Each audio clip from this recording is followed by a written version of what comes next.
Rainbow। भगवान कृष्ण के जीवन की दो ऐसी कहानियों में चलते हैं जो हमें भाग्य, दोस्ती और कर्म के बारे में बहुत कुछ सिखाती हैं। शुरुआत करेंगे एक भयानक भविष्यवाणी से, जिसने एक राजा को अपनी ही बहन का दुश्मन बना दिया, और फिर देखेंगे कि कैसे एक श्राप ने दोस्ती की सबसे बड़ी परीक्षा ली। ये कोई मामूली शब्द नहीं थे, ये एक आकाशवाणी थी जिसने मथुरा के क्रूर राजा कंस की दुनिया को हमेशा हमेशा के लिए बदल के रख दिया। सोचिए, यही वो भविष्यवाणी थी जिसने इतिहास का रुख ही मोड़ दिया। तो चलिए पहले उस समय के माहौल को समझते हैं। मथुरा का राजा था कंस, एक ऐसा शासक जिसने अपने ही पिता राजा उग्रसेन को गद्दी से हटाकर सिंहासन पर कब्जा कर लिया था। वो बहुत ही अत्याचारी था, पर एक इंसान था जिससे वो दुनिया में सबसे ज्यादा प्यार करता था, और वो थी उसकी बहन देवकी। यहाँ देखिए कितना बड़ा विरोधाभास है। एक तरफ कंस एक जालिम राजा है जिससे पूरी मथुरा कांपती थी, और दूसरी तरफ वही कंस अपनी बहन देवकी से इतना प्यार करता था कि उसकी शादी के बाद वो खुद रथ चलाकर उसे ससुराल छोड़ने जा रहा था। बस इसी प्यार और उस आने वाली भविष्यवाणी के बीच पूरी कहानी का संघर्ष छिपा है। और फिर देखिए सब कुछ कितनी तेजी से बदल गया। एक पल जो खुशी का था, जश्न का था, अगले ही पल डर और कैद में बदल गया। आकाशवाणी सुनते ही कंस का सारा प्यार गुस्से में बदल गया और वो देवकी को वही मार डालने के लिए तैयार हो गया। तब वासुदेव ने वादा किया कि वो अपनी हर संतान कंस को सौंप देंगे। इसी वादे पर कंस ने देवकी की जान तो बख्श दी, लेकिन दोनों को जेल में डाल दिया। अच्छा, जब देवकी ने अपनी पहली संतान को जन्म दिया तो कंस के मन में एक पल के लिए दया आ गई। उसने बच्चे को छोड़ने का सोचा भी, लेकिन तभी कहानी में एक मोड़ आता है। वहां नारद मुनि पहुंचते हैं और कमल का फूल दिखाते हुए एक बहुत ही सरल पर गहरा सवाल पूछते हैं। नारद जी का तर्क बिल्कुल सीधा था। उन्होंने कंस से कहा, सोचो, इस फूल की कोई भी पंखुड़ी पहली हो सकती है तो कोई भी 8वीं हो सकती है। बस ये एक बात कंस के मन में ऐसा डर बनकर बैठ गई कि उसकी बची खुची दया भी खत्म हो गई। उसे लगा कि क्या पता गिनती पहले बच्चे से ही शुरू हो रही हो, और इसी डर ने उसे इतना अंधा कर दिया कि उसने एक एक करके देवकी के 6 बच्चों की बेरहमी से हत्या कर दी। अब हम कहानी के उस मोड़ पर आते हैं, उस रात पर जब 8वें बच्चे का जन्म होना था। ये डर और खौफ का समय था, लेकिन बहुत जल्द ये एक दिव्य चमत्कार का पल बनने वाला था। उस रात मथुरा पर एक भयानक तूफान मंडरा रहा था, और तभी जेल की कोठरी में देवकी और वासुदेव के सामने स्वयं भगवान विष्णु प्रकट हुए। उन्होंने बताया कि वो उनके बेटे के रूप में जन्म लेंगे। उन्होंने वासुदेव को निर्देश दिया कि बच्चे को गोकुल में नंद बाबा के घर जन्मी बच्ची से बदल दिया जाए। और जैसे ही बच्चे का जन्म हुआ ना, चमत्कार होने लगे। वासुदेव की बेड़ियां अपने आप खुल गई और जेल के सारे पहरेदार गहरी नींद में सो गए। अब वासुदेव के सामने एक ऐसा सफर था जो नामुमकिन लगता था।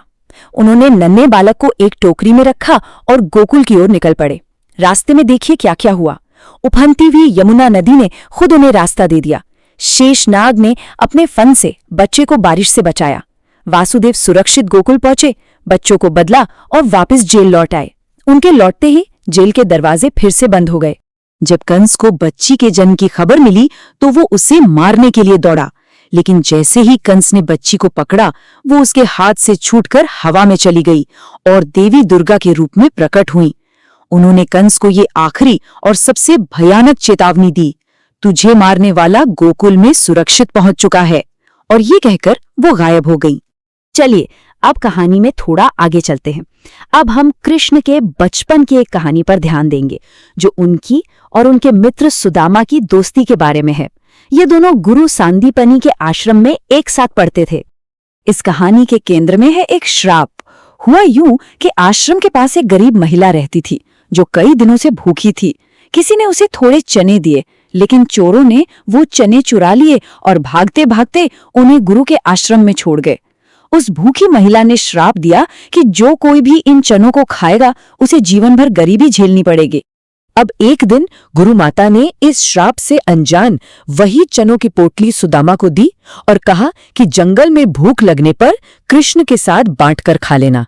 सुदामा को उस श्राप के बारे में पता था, अब उनके सामने एक बहुत बड़ी दुविधा खड़ी हो गई। वो अपने दोस्त को इस श्रापित किस्मत से कैसे बचा सकते थे? और यहाँ पर दोस्ती की असली परीक्षा होती है। सुदामा ने सोचा कि अगर कृष्ण गरीब हो गए तो ये तो पूरी दुनिया के लिए बुरा होगा। इसलिए अपने दोस्त को बचाने के लिए सुदामा ने चुपके से वो सारे श्रापित चने खुद ही खा लिए। उन्होंने कृष्ण के हिस्से की गरीबी भी अपने ऊपर ले ली। दोस्ती के लिए इससे बड़ा बलिदान और क्या हो सकता है? कई साल बीत गए। अब हम उनके जीवन के उस हिस्से में आते हैं जहां उस एक बलिदान का नतीजा साफ दिखाई देता है। देखिए, जमीन आसमान का फर्क था दोनों की जिंदगी में। एक तरफ कृष्ण द्वारका के राजा थे जो एक आलीशान महल में रहते थे, और दूसरी तरफ सुदामा एक गरीब ब्राह्मण थे जिनके लिए अपने बच्चों का पेट पालना भी मुश्किल था।